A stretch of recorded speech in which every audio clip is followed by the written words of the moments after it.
اینجایی که وایسادم غیر ایرانی نمیتونه استخدام این شغل بشه، نه به خاطر حقوق پایین، بلکه به خاطر اینکه این شغل عشق بازیه. باید عاشق کشورش و مردمش باشه تا بتونه دل به دریای خطر بزنه و عاشقانه جونش رو فدا کنه. و عجیبه که هنوز سختی کار این شغل تصویب نشده.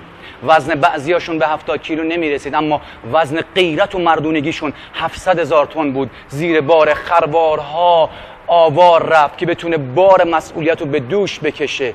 اگرچه زنده بیرون نیومدن، اما سربلند شدن و نامشون جاودانه در تاریخ ایران و قلب ایرانیان.